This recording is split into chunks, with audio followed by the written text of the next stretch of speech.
Honda Forza 125, isa sa pinaka-sopistikadong motorsiklo na patuloy na namamayagpag sa bansang Europa.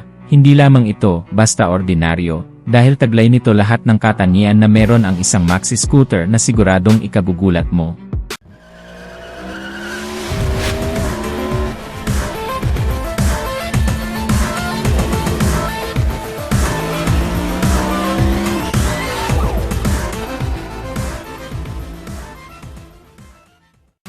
Talagang kahanga-hang ang Honda Forza 125, at sinong mag-aakala na 125cc lang ito?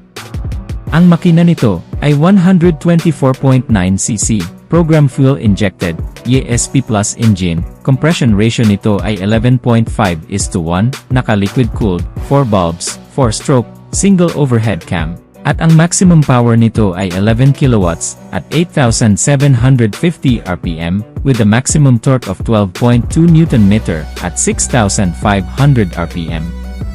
Kaya naman kahit 125cc lang ito, ay malakas pa rin ang hatak at maximum power nito. Bukod pa dun matipid ito sa gasolina dahil kumukonsumo lang ito ng 42 km per liter na mas practical talaga kung ikukumpara sa matataas na displacement.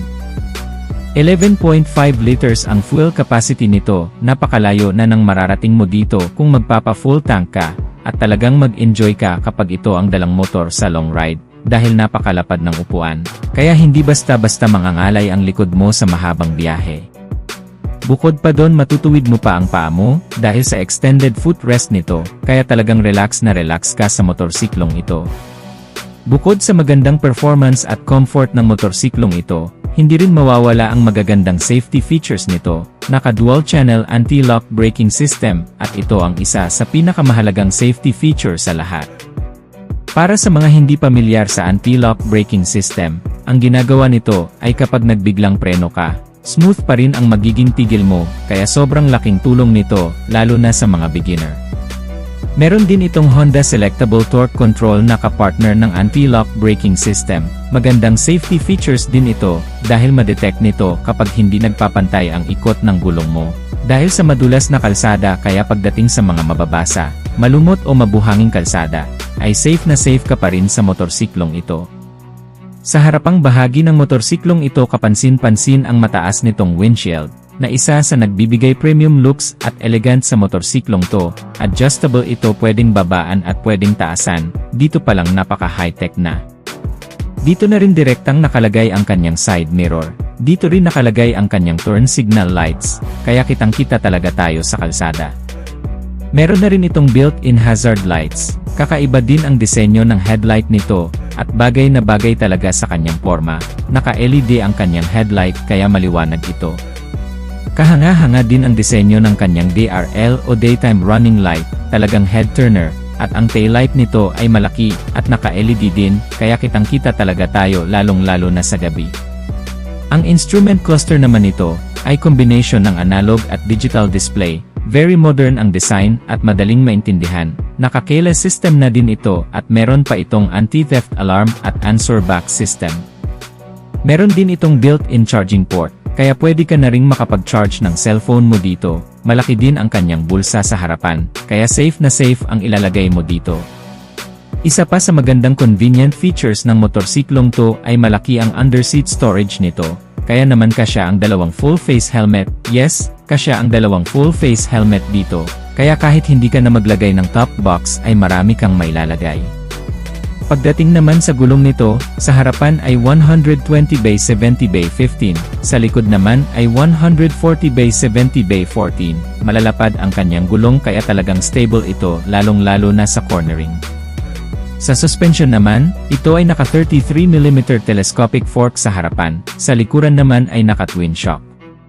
Pagdating sa kanyang suspension ay very rugged, kayang-kaya ang malulubak at mabigat na angkas.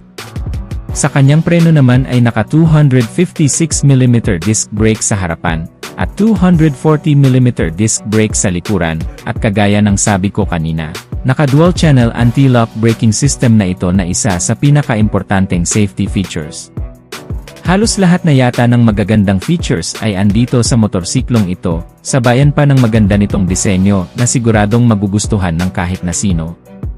Sa ngayon hindi pa ito dinadala ng Honda dito sa Pilipinas, pero kung sakaling dalhin ito dito sa Pilipinas siguradong ito ang maghahari sa lahat ng mga 125cc. Dahil kagaya ng sabi ko kanina, lahat ng features na kailangan mo ay nandito na. Isang maxi scooter na 125cc na very practical, dahil matipid sa gasolina. Pagdating naman sa presyo nito, maaaring nagre-range ito ng 120,000 to 130,000 pesos. Pero kahit mataas ang presyo nito, at hindi pang masa, siguradong marami ang tatangkilik sa motorsiklong ito. Ngayon kung ikaw ang tatanungin, ano ang masasabi mo dito sa Honda Forza 125 kung sakaling dalhin ito dito sa Pilipinas? Isa ka rin ba sa bibili? Comment mo na lang sa baba ang iyong opinion, at kung nagustuhan mo naman ang videong to, just hit like. Kung bago ka lang sa aking YouTube channel, ay huwag kalimutang mag-subscribe. Paki-click na rin ang notification bell para sa mga susunod kong video ay updated ka palagi. Hanggang dito na lang muna mga ka-Wizard Moto, maraming salamat sa panonood, ride safe as always and God bless.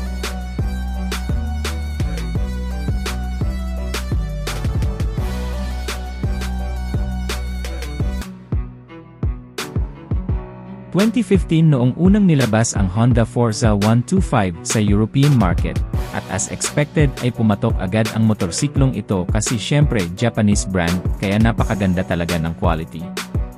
Yun ang first generation ng Honda Forza 125 sa European market.